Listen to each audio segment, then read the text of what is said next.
raconte. Christophe Ondelatte. Voici l'histoire d'une femme qui a appris à lire à 50 ans. Et c'est précisément le titre de son livre qui paraît aux éditions Prisma, « J'ai appris à lire à 50 ans ». Cette femme qui s'appelle Aline Leguluche a lutté une bonne partie de sa vie pour dissimuler son handicap au travail, notamment. Et puis à 50 ans, elle a décidé de rattraper le temps perdu. J'ai écrit cette histoire avec Tugdual de Dieu le veut, réalisation Céline Lebras. Europe 1, Christophe Ondelatte.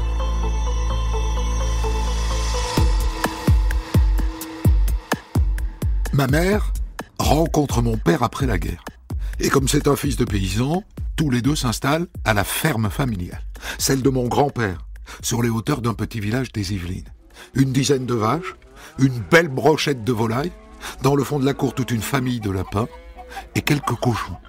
Et le 8 octobre 1961, à 7 heures du matin... « Robert, le bébé arrive. Va donc chercher la voisine pour qu'elle l'aide. » Mon père attrape ma sœur aînée. « Dépêche-toi, va chercher Janine. La mère va accoucher, traîne pas. » La voisine arrive tout essoufflée. Et en fin de matinée, après beaucoup de souffrance, mon père annonce « C'est une fille !» Il décide de m'appeler Aline. Je suis la dernière d'une fratrie de 8 enfants.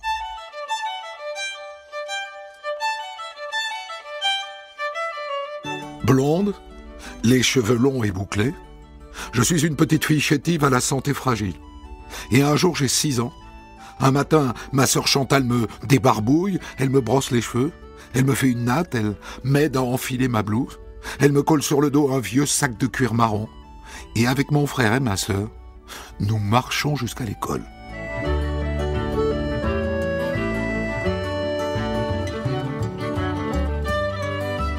Arrivé à l'école, la porte s'ouvre et apparaît un homme en blouse bleu pétrole, le visage rond et froid.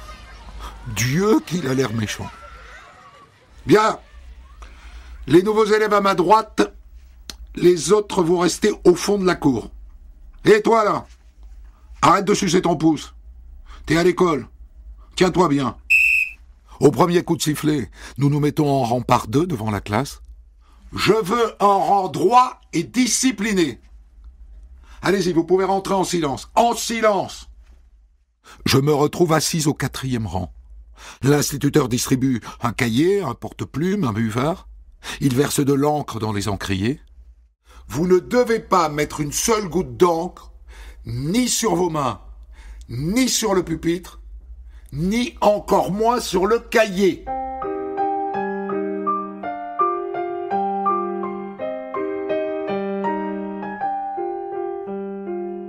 À la ferme, il n'y a pas de livre. Il y a juste un journal pour connaître le cours du blé, des volailles et du lait. Aujourd'hui, la lettre B. B. Je trempe ma plume dans l'encrier. J'essaye de m'appliquer. Et pouf, une goutte d'encre sur le cahier. Il faut que j'arrache une page tous les jours pour que tu aies un cahier propre? Tends les mains. Mieux que ça. Et bim, un coup de règle sur les doigts. Et désormais, pas une journée se passe sans que je finisse au coin, à genoux sur la règle carrelée. À partir de là, le mot école me donne mal au ventre.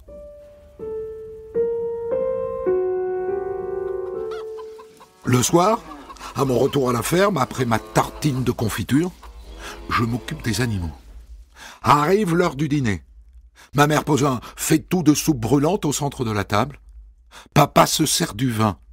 Et mon grand-père lui dit « vas-y doucement sur le pinard, hein !» Du coup, la nuit, on est réveillé par des hurlements. C'est le père. Il tape sur maman.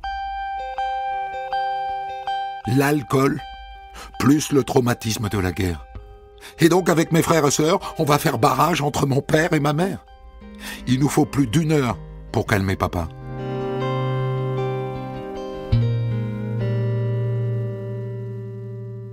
Prenez vos livres de lecture. Je suis incapable de lire le moindre mot, incapable de suivre la lecture. Alors le maître m'attrape par l'oreille et il m'envoie au coin. Là-dessus, en février, j'ai la coqueluche. 2 mois à rester dans mon lit. Et à mon retour, « Eh bien, tu ne sais toujours pas écrire une lettre !» Et voilà comment je redouble mon CP.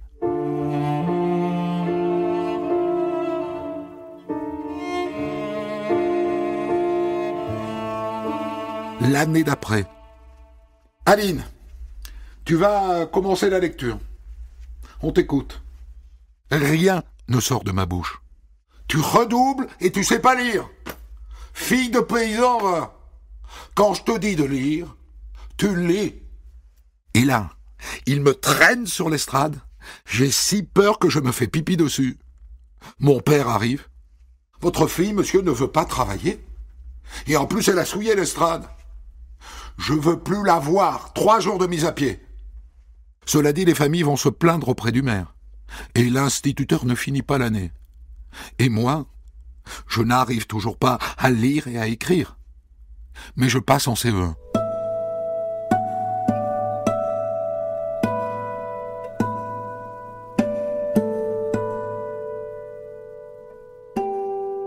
Pour la nouvelle année, ma mère décide que je dois écrire une carte de vœux à ma marraine.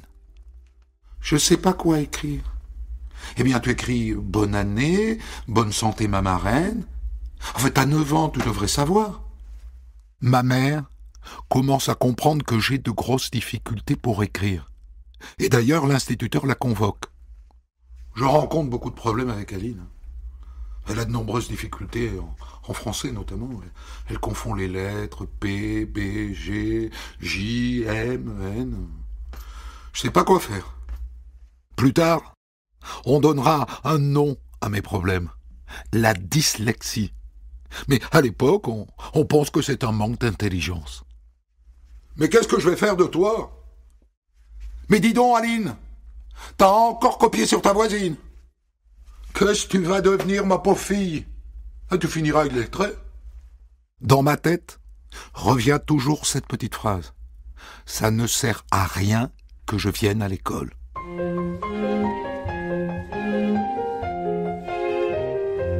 À la fin de la 4e, j'ai 15 ans et demi, je dis adieu à l'école. Pour un hôtel-restaurant où je travaille depuis l'année dernière le week-end et les mercredis. Je fais le ménage de la salle, j'aide en cuisine, parfois je nettoie quelques chambres, je sers pour les mariages, les banquets.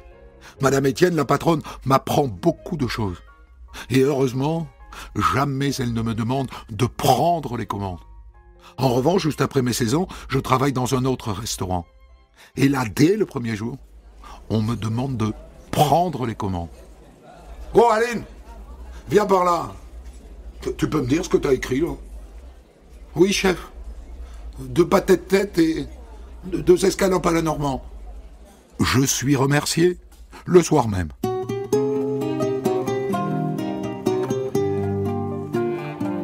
Je me remets à la recherche d'un emploi et un jour, une amie me parle d'une usine.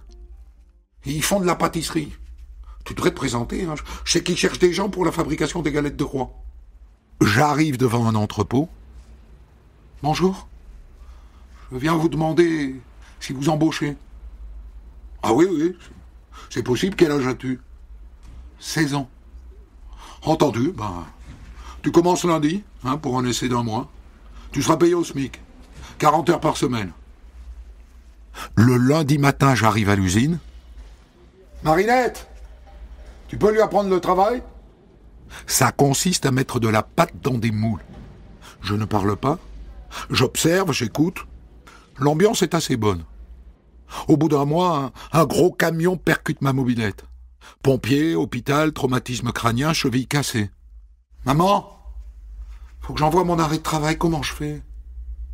Tu prends une enveloppe et tu recopies l'adresse qui est inscrite sur ta fiche de paye. Là, regarde, recopie. Non, tu le fais toi. Je sais pas mettre une adresse sur une enveloppe. Non, Aline, non. Tu recopies sur une feuille blanche jusqu'à ce que tu y arrives. À mon retour au travail, le patron m'apprend à faire des pétrins. Et il écrit les proportions sur le mur. Et moi, je n'arrive pas à les déchiffrer. Alors je dis à ma collègue, j'arrive pas à comprendre l'écriture du patron. Tu peux me lire ce qu'il y a écrit? Et là, je visualise les mots et je les enregistre par cœur, comme une récitation. Un jour à l'usine, arrive une nouvelle machine à croissants. Alors tu vois, à la fin, tu mets les croissants dans un carton, comme ça, et dessus t'écris le nom de ce qu'il y a dedans, donc là, croissant. Et puis la date de fabrication. Seule solution, copier sur ma collègue Laurette. Je la regarde écrire croissant sur ses cartons. Je recopie vite sur un bout de papier, je retourne à ma machine et j'écris croissant. C-R-O-I-S-A-N.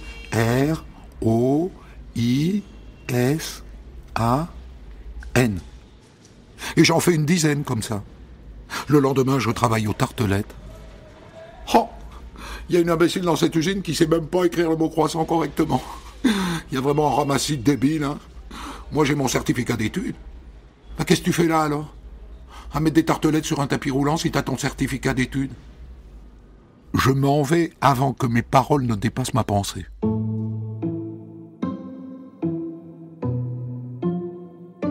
Avec Marcel, on a grandi ensemble. Et il connaît mes parents et leurs problèmes d'alcool, parce que maman, fatiguée par la vie, s'y est mise aussi. Présenter mes parents à un inconnu, ça serait trop difficile. Pourtant, il y a un pâtissier avec de jolies boucles blondes qui me sourit tout le temps. Mais je choisis la facilité. Et nous voilà donc, Marcel et moi, locataires d'un petit 2 pièces, avec douche dans la cuisine et WC sur le palier. Une douche, ça change de la bassine. Et un WC sur le palier, c'est toujours moins loin qu'au fond de la cour. Et donc on se marie, et rapidement je tombe enceinte. Et en octobre 1979, naît un joli bébé que nous baptisons Céline. Pour ne pas faire de faute, je me suis entraîné à écrire son prénom pendant toute ma grossesse. Le lendemain, Marcel arrive avec 2 ou 3 bricoles et un petit livre de mots mêlés. Avec lui, nous n'avons jamais abordé mon problème de lecture.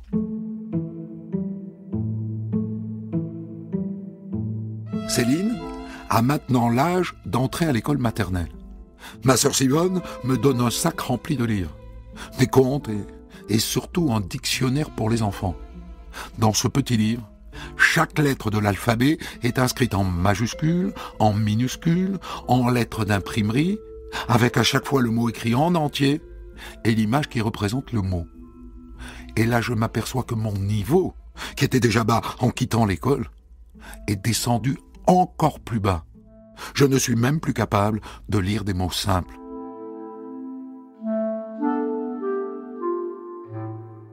Le soir, quand je raconte des histoires à Céline, au lieu de prendre moi le livre de Blanche-Neige, je le lui mets entre les mains, et moi, je me contente d'imiter la sorcière.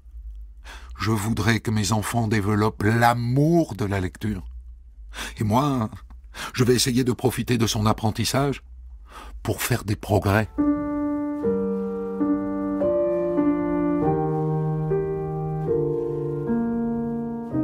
Après 14 ans passés à l'usine de pâtisserie, je change de travail pour me rapprocher de chez moi. Mes sœurs, qui sont toutes aides-soignantes, me trouvent du travail à la cuisine de l'hôpital voisin. Au début à la plonge, et ensuite à la fabrication des entrées. Alors regarde bien. La première ligne, c'est le menu du jour. Aujourd'hui des carottes râpées. Donc la première ligne, c'est la quantité de carottes. Et puis tu dois écrire sur les barquettes si c'est sans sel ou pas, et aussi avec ou sans graisse. Va chercher des feutres. Heureusement, il ne faut pas écrire. Il faut mettre un trait rouge pour le sans sel et un trait bleu pour le sans graisse. Et puis donc tu dois ajouter un petit papier pour chaque lot de barquettes avec l'indication du régime. Je le ferai tout à l'heure. Là j'ai les mains sales. Bouge pas, je vais te le faire. J'observe. Ouf, il y a juste à apprendre le nom des plats. Alors à la maison, quand je suis toute seule, je m'entraîne. Yaourt, tomate, salade de fruits, betterave, fromage blanc. Je dois apprendre tous ces mots, sinon je risque d'être renvoyé. Les fiches écrites par la diététicienne sont illisibles. Elle écrit aussi mal qu'un médecin. Alors un jour, je sers du poulet à la place du poisson qu'elle a prescrit. Mais c'est pas possible. Enfin, vous êtes bête ou quoi? Vous êtes complètement nul. Vous savez pas lire? Je me replie sur moi-même. J'ai trop honte. Je ne compte pas les fois où cette femme m'a humilié devant tous les collègues.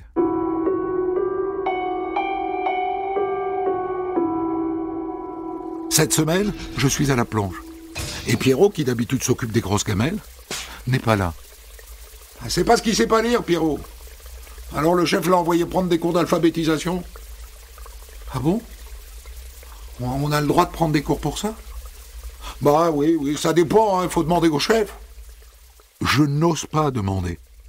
Mais à partir de là, l'idée de retourner à l'école ne me quittera plus. Le service restauration de l'hôpital évolue. Des normes d'hygiène alimentaire sont mises en place. Tout le personnel doit suivre 3 jours de formation. Pendant cette formation, moi, je me mets au fond de la salle pour que le formateur ne me remarque pas. On a des documents à lire et des stylos pour prendre des notes. Mais moi, j'utilise ma mémoire au lieu des stylos. En revanche, les fiches personnelles des patients ont bien changé. Auparavant, je n'avais qu'à lire si le patient était par exemple diabétique ou pas. Et comme j'avais appris par cœur le menu des diabétiques, je savais quoi lui donner. Mais maintenant, avec le système informatique, le patient peut choisir entre par exemple 5 choix de viande. Idem pour les légumes. Et ça fait beaucoup de choses à déchiffrer. Alors pendant la distribution, je transpire, j'ai des migraines et la diététicienne rouspète.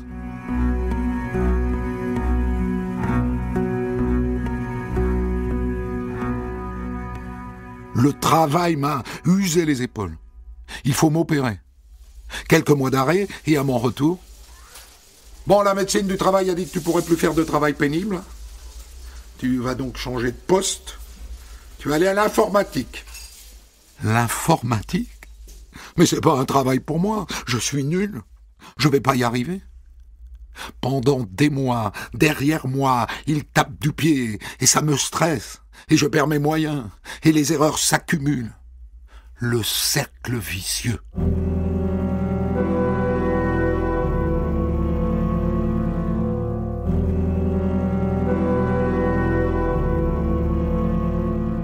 Depuis quelque temps, à l'hôpital, il y a un homme, Jean-Pierre, qui me tourne autour. Je vous l'ai pas dit, mais entre-temps, j'ai divorcé de Marcel, qui me frappait comme mon père frappait ma mère. Jean-Pierre, donc, est l'un des responsables du service restauration. Et on dirait qu'il a découvert mes lacunes. Il est toujours prêt à écrire à ma place. Mais moi, je ne sais pas qu'il est en plein divorce, parce qu'il a trompé sa femme, parce qu'il la frappe et qu'il boit. Bref, en 2002, il me demande de vivre avec lui. Et moi, j'accepte. Et puisqu'on est en couple, il ne veut plus que je travaille avec lui. Me voilà à l'intendance hôtelière dans le service de gastro-entérologie. Bonjour, monsieur. Je suis l'intendance hôtelière. Je viens pour vous faire choisir votre plat. Et là, je dois lire à haute voix les 5 choix. Je transpire. Je bégaye. Je souffre. Je suis mal dans ma peau.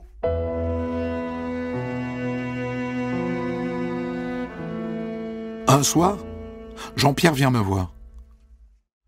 Dis Aline, faudrait que tu t'investisses dans la maison. Moi, je pense au ménage, aux courses. Non. Faudrait qu'on prenne un crédit tous les deux, c'est pour racheter les parts de mon ex-femme, quoi. Il veut qu'on demande un crédit à sa banque. Et le banquier nous dit les choses. Le crédit sera à vos deux noms. Ça veut dire que vous êtes tous les deux acquéreurs et responsables tous les deux en cas de problème. C'est bien clair? Et arrivé chez le notaire pour signer l'acte, c'est pas la peine que vous signiez, madame. On verra ça plus tard. Et moi, je ne lis pas les documents. Et Jean-Pierre se garde bien de me les lire. Je fais confiance. Normalement, j'acquiers 25% de la maison. Mais je ne m'occupe pas du tout des papiers. Je découvrirai plus tard que je ne suis propriétaire de rien, que c'est lui qui a tout. Je suis la reine des idiotes. Il a profité de mon handicap. Il voulait qu'on se marie. Mais moi, c'est décidé. Je pars.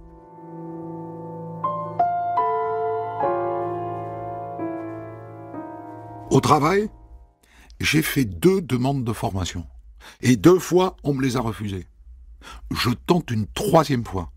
C'est ma fille qui a écrit la lettre. Et je vais la déposer moi-même.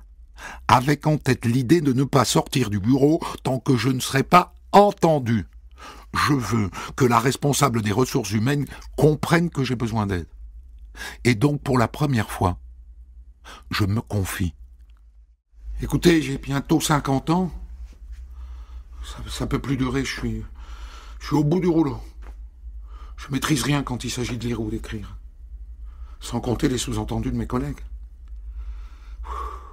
Je suis très fatigué. Elle a l'air surprise que je vide mon sac comme ça.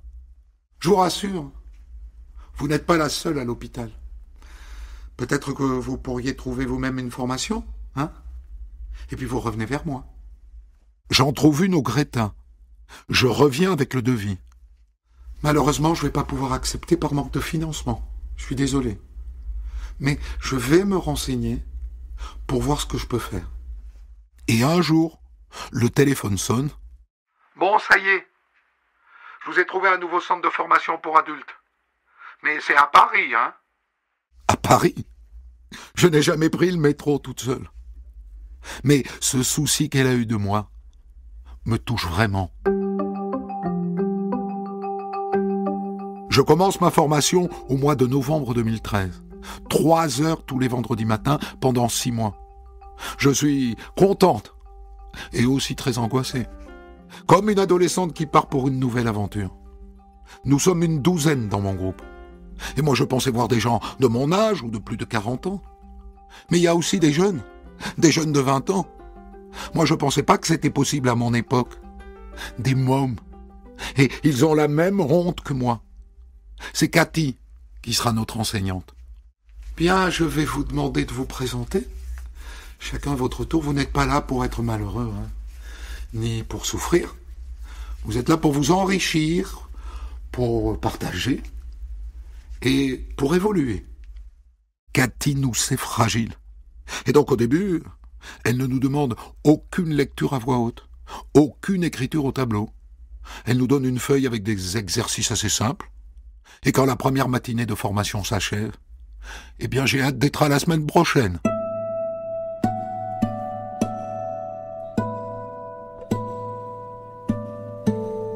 Le vendredi suivant, alors, je voudrais des volontaires pour lire les mots qui sont inscrits sur le tableau à voix haute. Une jeune femme se lance. Aline, tu veux essayer à ton tour, hein? Vas-y. Je prends une grande respiration et je me lance à mon tour. Mais 3 mots plus loin, je bute. Et là, elle me montre du doigt chaque lettre, elle entoure les syllabes et la magie opère. Non seulement je progresse chaque jour, sans souffrir, mais en plus j'y prends du plaisir. Et la honte disparaît petit à petit. J'aurais aimé que ça ne s'arrête jamais. Mais c'est déjà bien. Mon objectif suivant est d'obtenir un VAE, une validation des acquis de l'expérience, bref, un CAP service hôtelier. Je suis super motivé. Je m'achète un ordinateur. L'avantage, c'est que le correcteur d'orthographe m'évite des fautes. Je dois rédiger 50 pages sur mon parcours d'intendante hôtelière. J'y travaille jour et nuit. Je ne pense qu'à ça.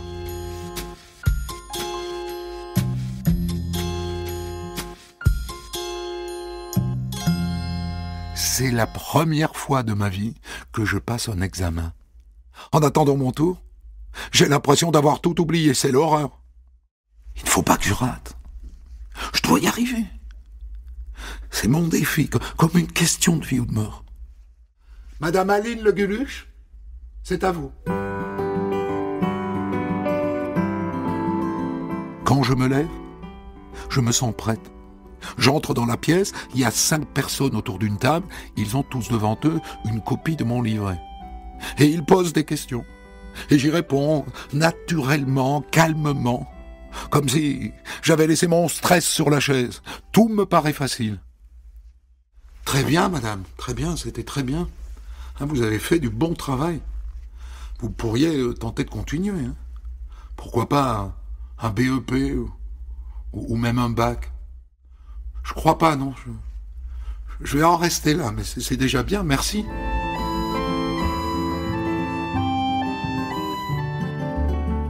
Un mois plus tard, je reçois mon diplôme. Quel bonheur!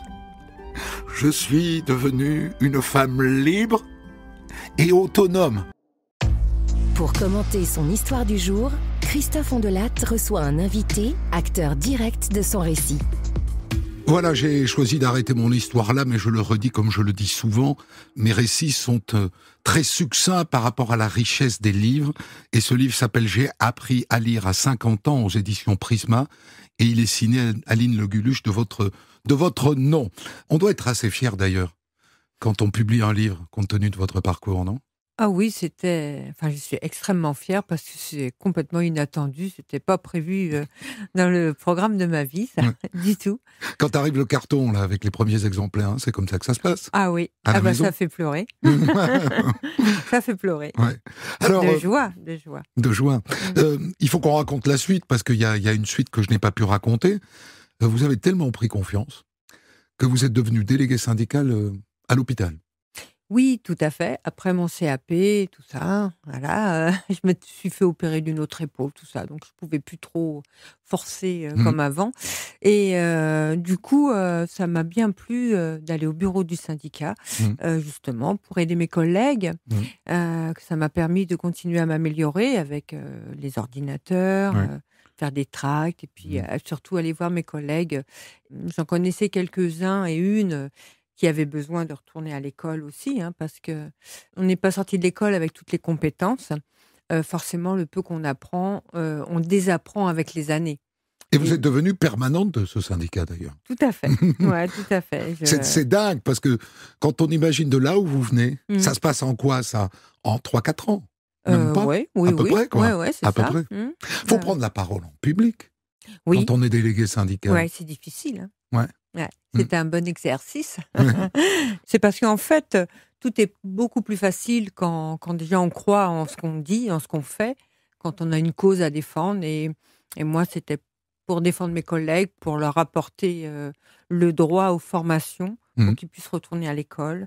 Et ça, pour moi, c'est mon C'était cheval ça votre sujet. C'est mon cheval de bataille, que les gens aillent bien. Alors ça va encore plus loin, parce que à un moment vous êtes contacté par votre organisme de formation pour faire des conférences. Alors là, dis donc, c'était vraiment très, très inattendu.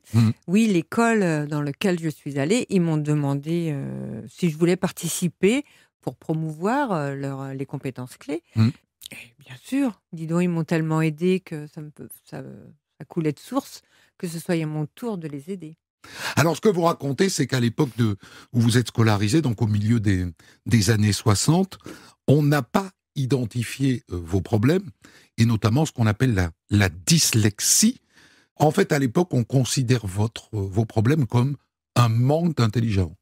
Tout à fait, oui.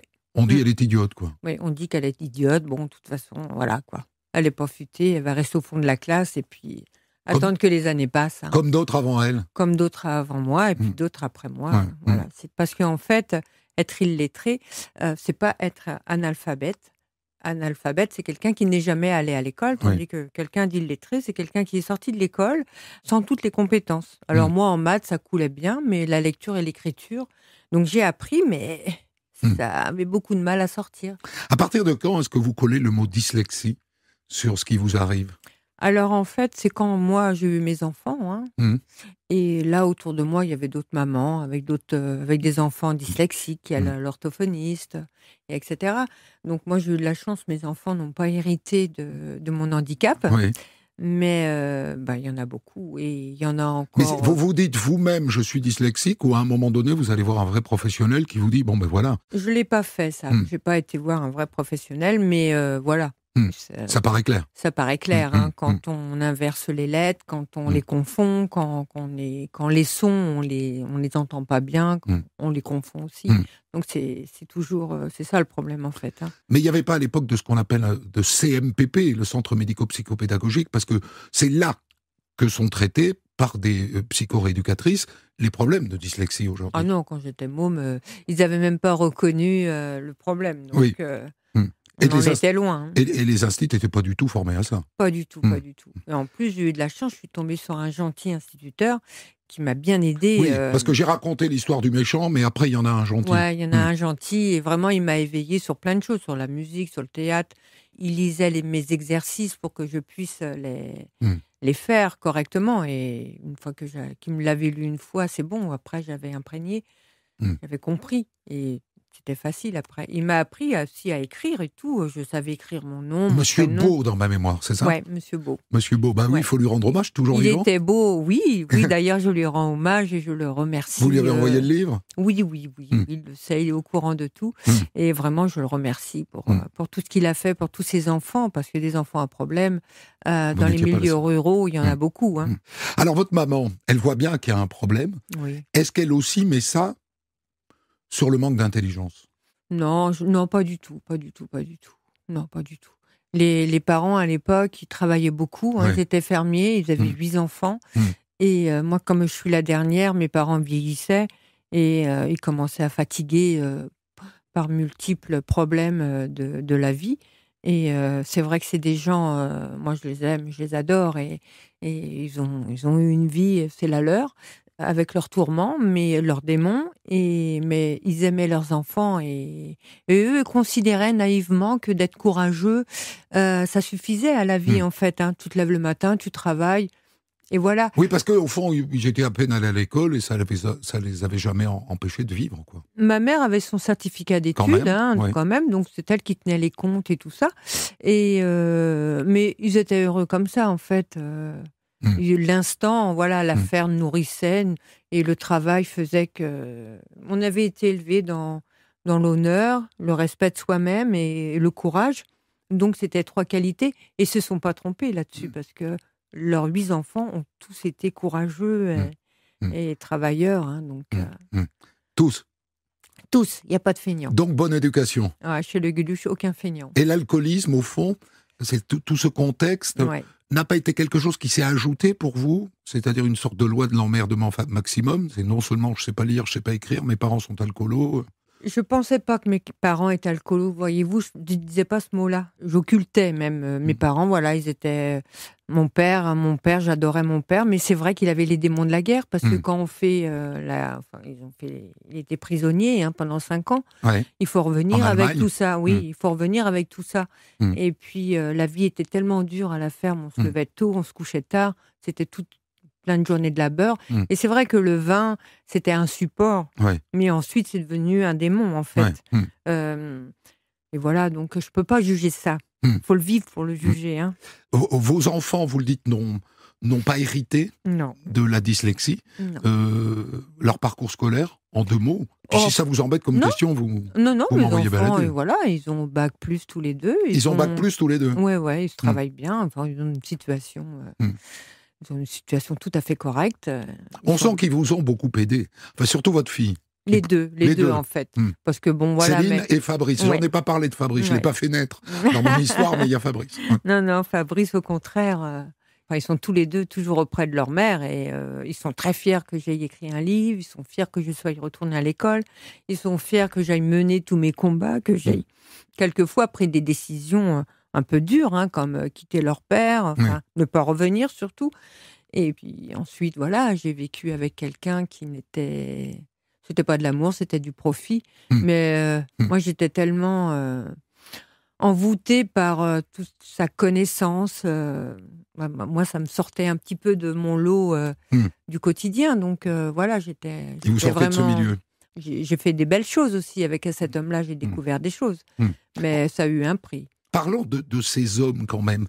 Est-ce que vous faites un rapport entre le fait que vous avez épousé quand même 2 sales types? Enfin, je ne vais pas le résumer comme ça, mais c'est un peu comme ça qu'on le sent.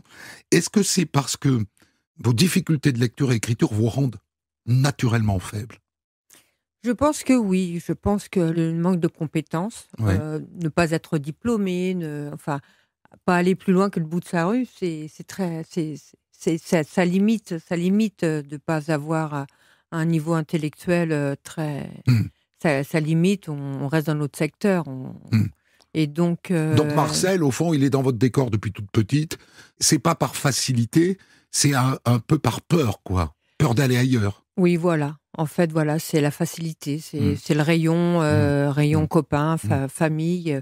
Bon, il Mmh. y en a des tas qui se Mmh. sont mariés comme ça et qui ont vécu Mmh. très heureux. Mmh. Et nous, au début, on était bien. Au début, les premières années, voilà, ça Mmh. pouvait aller. Mmh. C'est ensuite, ça s'est Que ça s'est gâté, dégradé. ça Mmh. s'est Mmh. dégradé avec Mmh. les années. Mmh. Et voilà, au bout d'un moment, soit qu'on reste marié et qu'on se soumet à tout Oui. ça, ou soit qu'on a un caractère, il n'y a rien à faire. Si on est indépendant, si on nous a Vous aviez élevés. ça en vous malgré tout. Oui, voilà, un peu rebelle, Ouais, voilà, il n'y a ouais. rien à faire, ne pas accepter. Non, puis j'avais trop vu ça avec ma mère. Oui, il y avait une sorte de reproduction. Ouais, il y avait une sorte de reproduction. J'ai vu ça avec ma mère. Ma mère, mes parents s'aimaient. Oui. Ma mère aimait son mari. Mais votre père battait votre père. Mais quand il était fou, voilà, ça partait. Ouais. Pourtant, il était heureux de la promener à son bras. Il était heureux de. Il l'aimait aussi, mais voilà. Et donc, comme le père de mes enfants, c'est vrai qu'avec les années, il est devenu de plus en plus Violent. incontrôlable dans ce vocabulaire, voilà, parce que c'était une violence surtout au début qui était verbale. Vous dites vulgaire, vous. Hein, Oui, dans le livre. très vulgaire, très très vulgaire. Et ensuite, voilà, ça s'est dégradé de plus en plus. Donc voilà, je suis partie avec mes enfants un soir et j'ai décidé de ne pas revenir. Alors Jean-Pierre, c'est autre chose. C'est même une interrogation à laquelle peut-être vous n'avez pas encore répondu. Mais vous racontez très bien qu'il il a repéré votre handicap, qu'il vous aide au boulot. Oui. Et donc la question, c'est est-ce que il vous choisit pour vous manipuler? Alors, je crois que lui, c'est un prédateur, en fait. Ouais. Il a besoin, parce qu'il a 3 enfants, il a un pavillon, voilà, il divorce, tout ça. Je pense qu'il a besoin d'une jolie petite femme qu'on Oui, peut parce que je ne l'ai pas dit, manipuler. mais vous êtes jolie. Ça ne se voit pas. Ça se voit pas à la radio, mais pardon, oui. Vous êtes parce qu'on a le même âge. Merci. Exactement. Enfin, quelques mois après, vous êtes ce qu'on appelle une jolie femme. Merci. Et donc, voilà, il a besoin de quelqu'un. En plus, moi, j'étais vraiment un peu paumée avec tout ça.